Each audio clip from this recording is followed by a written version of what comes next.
You've tried everything to fix yourself. You've changed your habits. You've changed your mindset. You've even changed the people around you. But the feeling is still there. That quiet emptiness you can't explain. And deep down, you keep waiting for one moment when life finally becomes calm enough for you to feel okay. But what if that moment never comes? What if peace was never waiting in your future, but was already here, hidden in how you are seeing right now? Buddha called this the greatest illusion, searching for peace in a world that is always changing. And the moment you stop chasing it, you might realize something that changes everything. You were never far from peace. You were just too busy looking for it everywhere else. In this teaching, you'll discover 7 powerful truths that completely change how you experience your mind, your pain, and your life itself. Buddha never asked people to escape pain.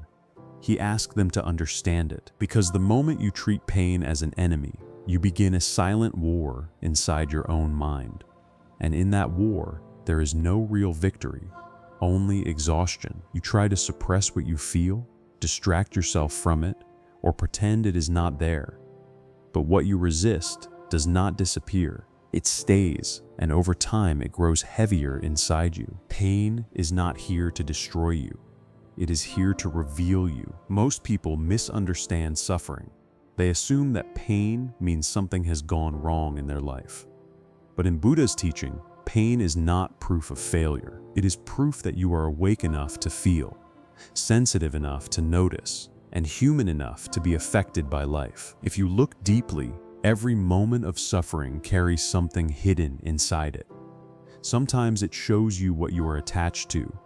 Sometimes it exposes what you are afraid to lose. Sometimes it forces you to face a truth you have been avoiding for a long time. But instead of listening, the mind reacts. It tries to escape. It looks for distraction. It searches for someone to blame. It keeps asking why this is happening, as if life has made a mistake. And in that resistance, suffering does not end, it multiplies. Buddha's teaching points to something very simple, yet very difficult to accept. You cannot heal what you refuse to face. Healing does not begin when pain disappears. It begins when you stop running from it. When you sit with your pain without labeling it as good or bad, something begins to change. The situation outside may not shift immediately, but something inside you softens. You are no longer fully inside the storm. You are aware of it. You are observing it. And in that awareness, space is created. And in that space, something important is born. Clarity. When there is clarity, you are no longer completely controlled by what you feel. You begin to see it instead of becoming it. And this is the turning point most people never reach, because the mind believes healing means removing pain. But real healing is not the removal of pain. It is the transformation of your relationship with it. Pain loses power the moment it is fully seen, not judged, not resisted, not pushed away, just seen as it is. And in that simple act of seeing, something quiet but powerful happens. You stop becoming the victim of your experience and slowly become the witness of it. And the moment you become the witness, you are no longer trapped inside it. This is why Buddha did not teach people to fear suffering. He taught them to understand it completely, because what is fully understood no longer controls you. So when pain arises, instead of asking how to escape it, a deeper awareness begins to form. What is this pain trying to show me? And in that one shift of perception, healing has already begun. Nothing in life stays the same. Not your emotions, not your circumstances, not your pain, not even your thoughts. Buddha pointed to this simple but powerful truth.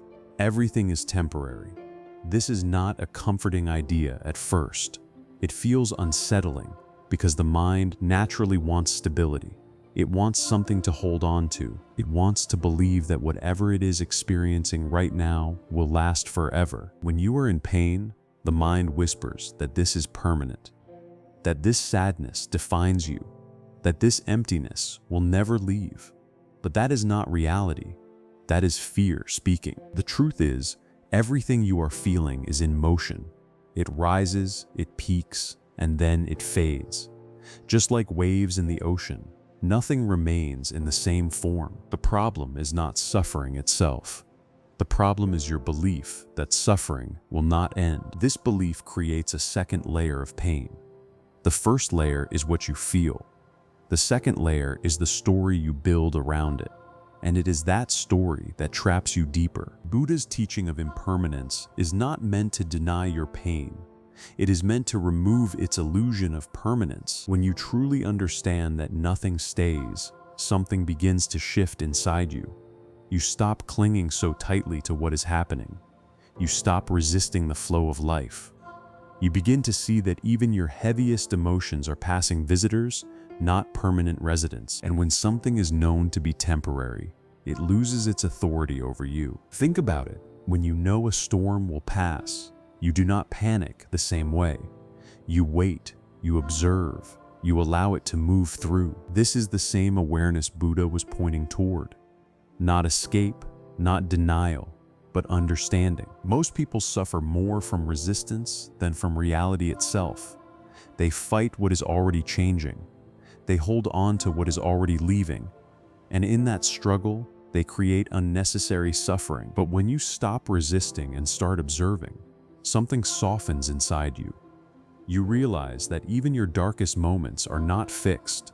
They are processes. They are movements, they are phases, and if they are phases, they will end. This understanding does not remove pain instantly, but it changes your relationship with it. You stop feeling trapped inside it.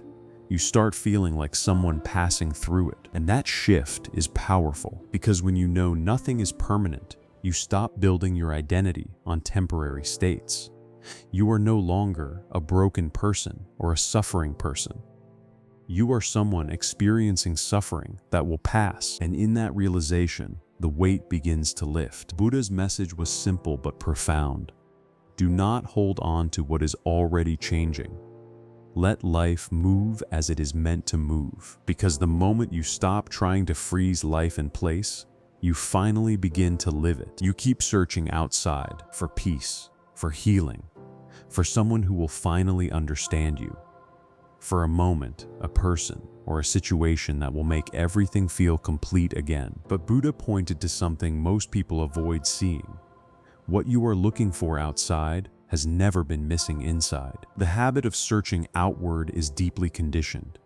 From a young age, we are taught that comfort comes from people, happiness comes from relationships, and peace comes from circumstances changing in our favor. So naturally, when life feels heavy, the mind runs outward again, looking for relief in the same direction it learned to depend on. But this constant outward searching creates a quiet exhaustion, because nothing outside is stable. Everything changes. People change, situations change, attention changes, love changes form. And when your peace depends on something unstable, your mind becomes unstable too. Buddha's teaching turns this direction completely inward. He did not say the world has nothing to offer.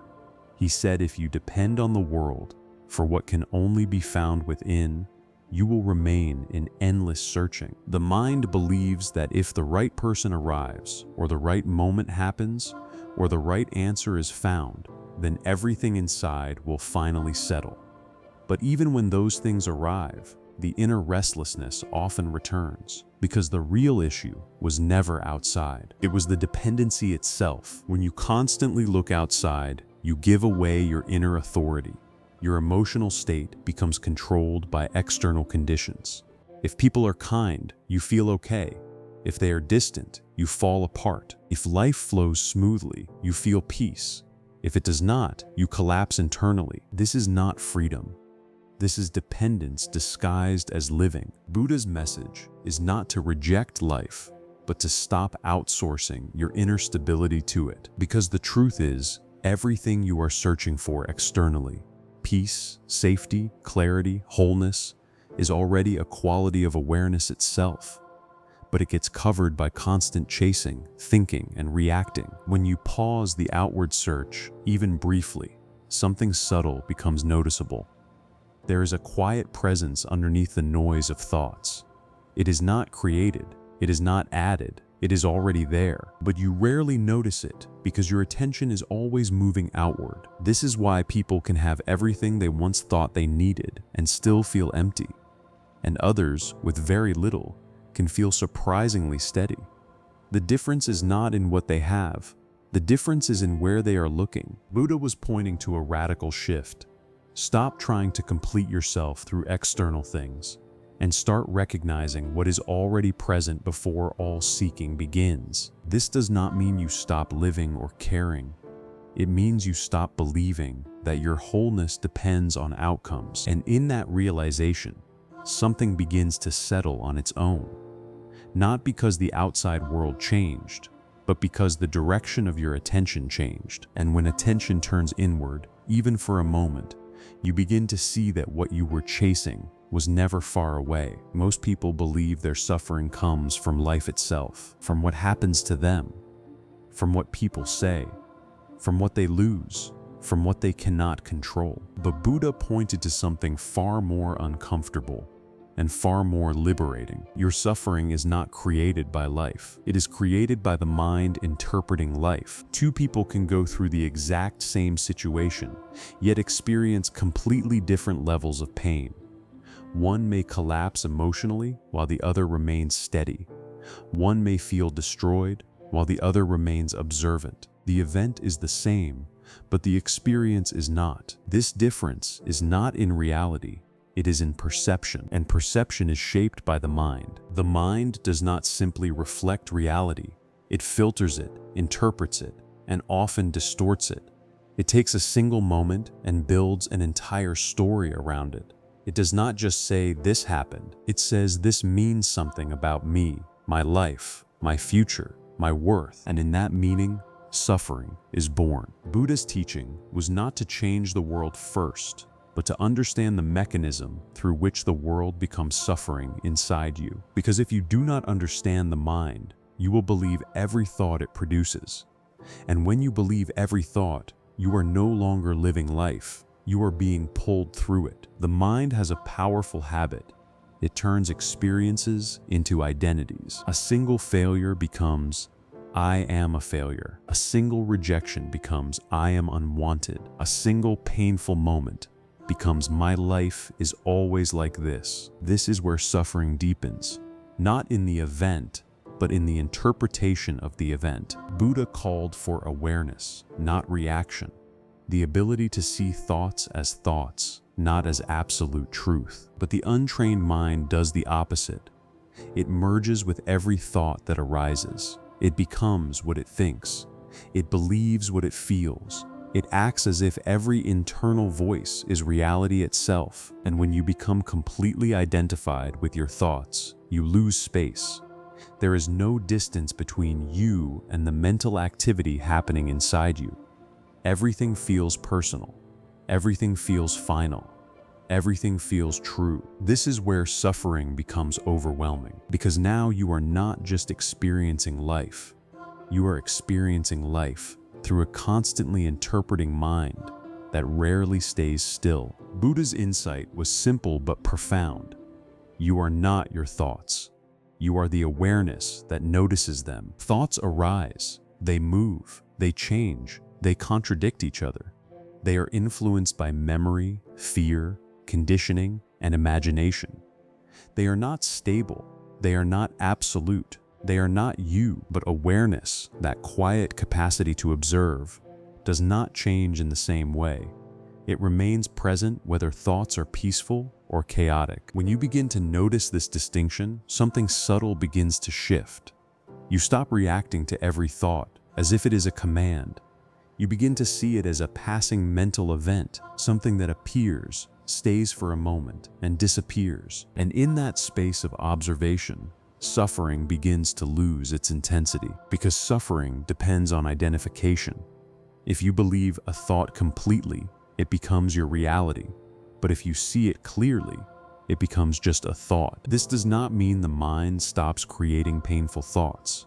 It means you are no longer trapped inside them. Most people try to fix their external life endlessly, believing that if circumstances change, their suffering will end.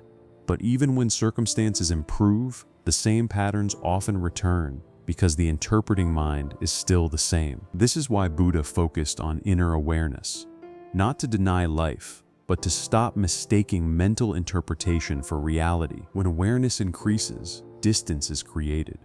You begin to notice thoughts instead of drowning in them. You begin to recognize emotional reactions without immediately becoming them.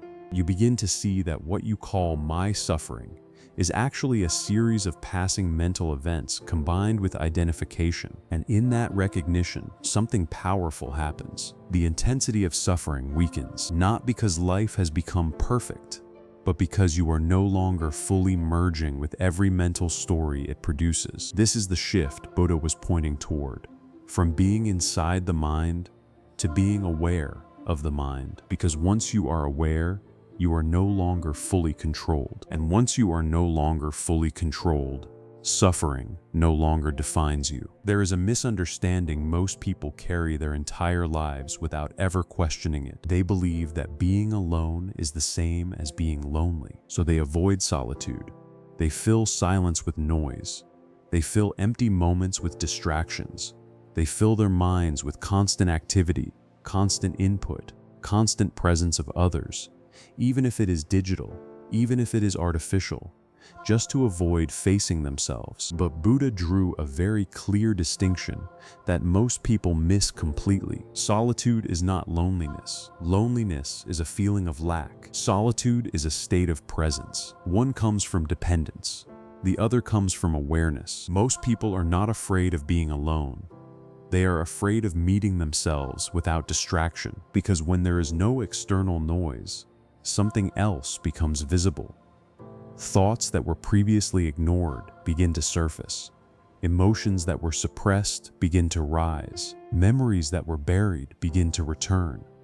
And the mind, unfamiliar with stillness, interprets all of this as discomfort, so it immediately tries to escape. This is why many people cannot sit in silence for even a few minutes without reaching for something: a phone, a conversation, a task, anything to fill the gap. But Buddha did not see silence as a gap.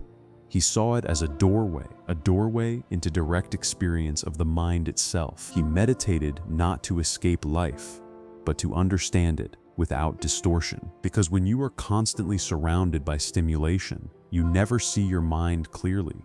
You only see its reactions in fragments. You never see the full pattern. You never see the deeper movement beneath your thoughts. But in solitude, when external input reduces, something different becomes possible. You begin to see how your mind actually works. Not how you imagine it works, not how you wish it works, but how it truly functions when left undisturbed. At first, this can feel uncomfortable, because the mind, when quiet, does not become empty. It becomes visible, and what becomes visible is not always peaceful. You begin to notice restlessness that was always there but hidden beneath activity. You begin to notice fear that was covered by distraction. You begin to notice desires that were never examined. You begin to notice how often the mind repeats the same patterns without awareness. And many people misinterpret this moment. They think, I am not okay being alone. But the truth is deeper. I am not used to seeing myself without distraction. Buddha's teaching does not encourage avoidance of this experience. It encourages direct observation of it, because what you avoid controls you, and what you observe begins to lose its grip as you stay with solitude, not as escape, but as awareness. Something starts to change gradually. The initial discomfort begins to soften. The urgency to escape begins to reduce. The noise inside the mind does not disappear immediately, but your relationship with it shifts. You are no longer reacting to every thought. You are no longer trying to fix every feeling. You are no longer chasing the next external stimulation to feel okay again. Instead, you start noticing something subtle beneath it all, a sense of being present that does not depend on anything external. This presence is not created. It is revealed. It was always there, but it was covered by constant engagement with the outside world. And in solitude, when engagement slows down, This presence becomes noticeable. This is what Buddha pointed toward when he withdrew from constant external involvement. Not isolation, but clarity. Not rejection of life, but deeper understanding of it. Because only in silence can you see what noise was hiding. And what noise was hiding is not emptiness. It is awareness itself. As you begin to rest in solitude more often, you also begin to notice something unexpected. The mind that once feared being alone starts to become more stable. Thoughts still come, but they no longer feel overwhelming. Emotions still arise, but they no longer define you completely. The need for constant external validation begins to weaken, not because the world changed, but because your dependence on it changed. And slowly, solitude transforms from something you avoid into something you can rest in, not as isolation from life, but as reconnection with yourself. Buddha never said you must abandon the world to find peace. He showed that peace is not found in the absence of people, but in the absence of dependence. And in that understanding, being alone is no longer something to fear. It becomes something to understand, and eventually, something to trust. Because when you are no longer running from yourself, you are no longer truly alone. You are simply present. One of the deepest causes of human suffering is not pain itself, but attachment to what causes pain. Buddha pointed directly at this truth. It is not experience that binds you. It is clinging to experience. Not life that creates suffering, but the mind's inability to let life move. Attachment is subtle. It does not always feel like control. Sometimes it feels like love. Sometimes it feels like hope. Sometimes it feels like necessity. But underneath all of these forms, attachment is simply the refusal to let something be temporary. You want people to stay the same. You want moments to remain as they are. You want feelings to last forever. You want security in a world that is always changing. But life does not cooperate with permanence. It is movement itself. And when the mind resists that movement, suffering is created. Buddha never said that love is the problem. He never said relationships are the problem. He never said life experiences are the problem. He pointed to something deeper. The grip of the mind that says, this must not change. Because the moment you try to freeze life, you begin to suffer life. Attachment turns everything into fear. Even good moments become fragile, because now you are afraid of losing them. Even people you love become sources of anxiety, because now you are afraid they might leave. Even success becomes unstable, because now you are afraid it might disappear. So what began as joy slowly turns into tension. This is how attachment quietly transforms happiness into fear. Buddha's teaching is not about emotional coldness or rejection. It is about freedom from dependency on permanence, to love without clinging, to experience without imprisoning, to be present without trying to control what comes next. When you observe closely, attachment is always rooted in one thing: the belief that your peace depends on something external staying the same. But nothing external stays the same. People change, circumstances shift, emotions rise and fall, bodies age, situations evolve. Even the mind itself is constantly moving. So when you attach your peace to something unstable, you make your peace unstable. And yet the mind continues to cling, because letting go feels like loss. It feels like emptiness. It feels like surrendering something important. But Buddha redefined letting go completely. Letting go is not losing something valuable. It is releasing the false idea that you can keep it forever. When you let go, you are not rejecting life.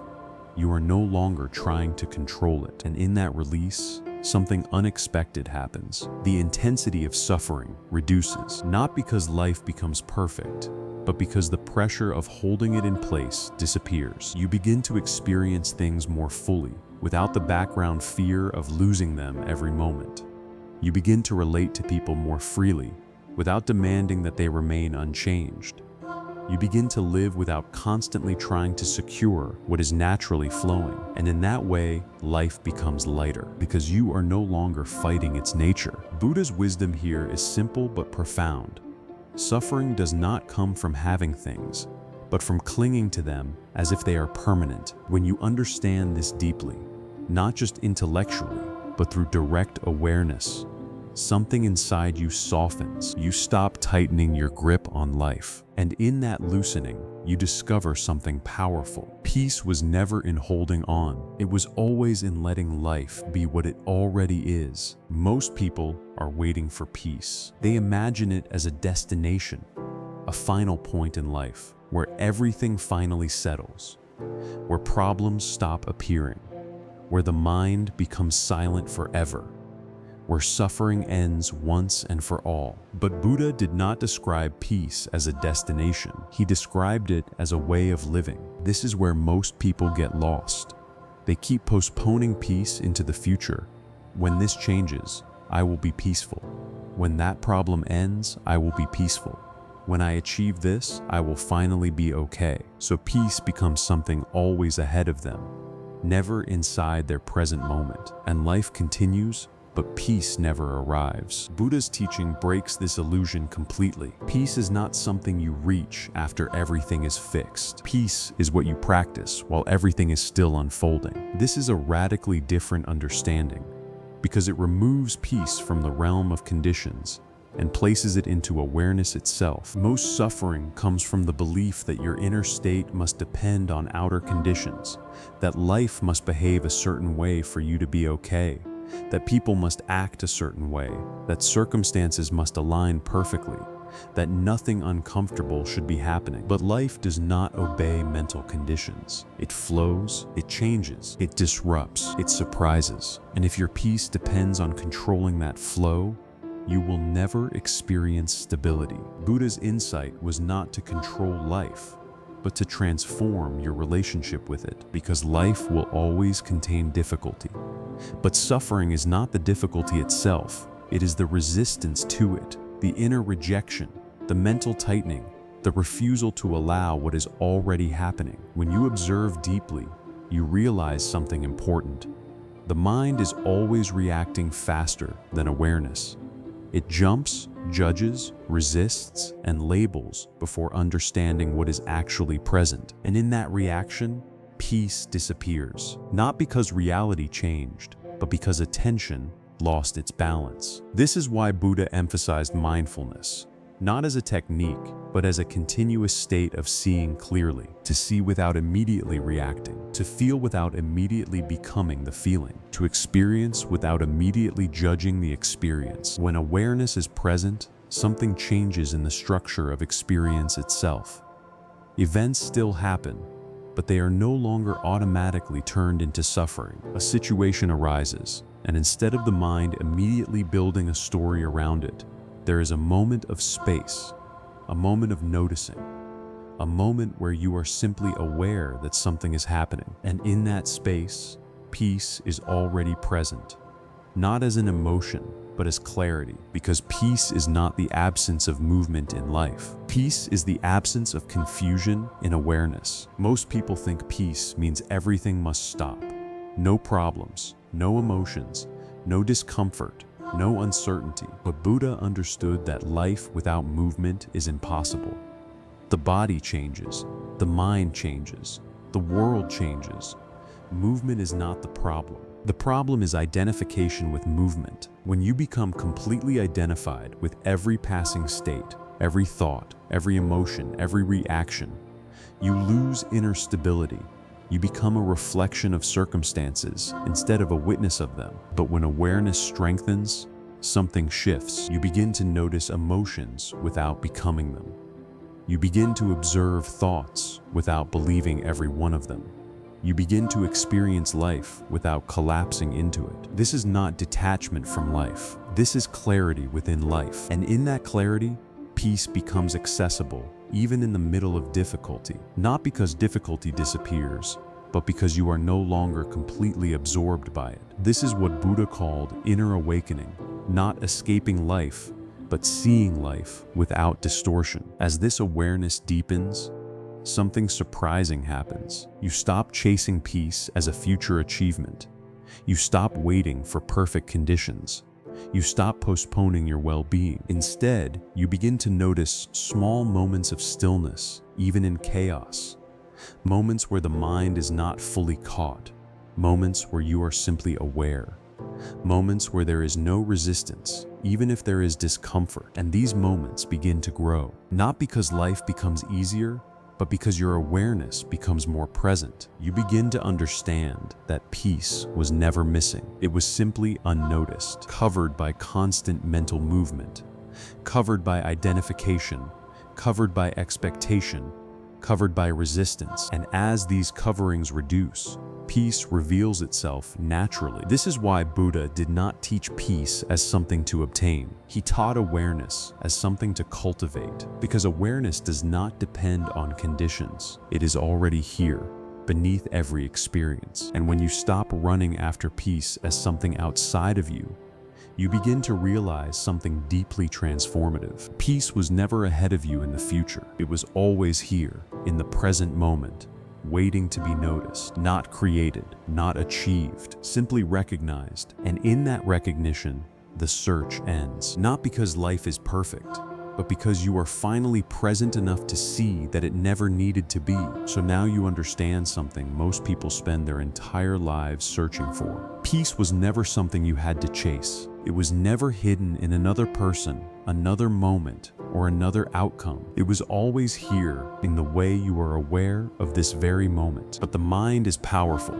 It keeps pulling you forward. It keeps telling you that something is missing, that something needs to change before you can finally relax. And so you forget. You forget that every time you come back to awareness, even for a second, you step out of suffering and into clarity. This is what Buddha was pointing to all along. Not escape from life, but freedom within it. Not control over everything, but understanding of what cannot be controlled. So don't try to hold on to these teachings as ideas. Live them. Notice your thoughts instead of becoming them. Notice your pain instead of fighting it. Notice your life instead of rushing past it. Because the moment you stop chasing peace, you begin to see it was never missing. It was always you being aware.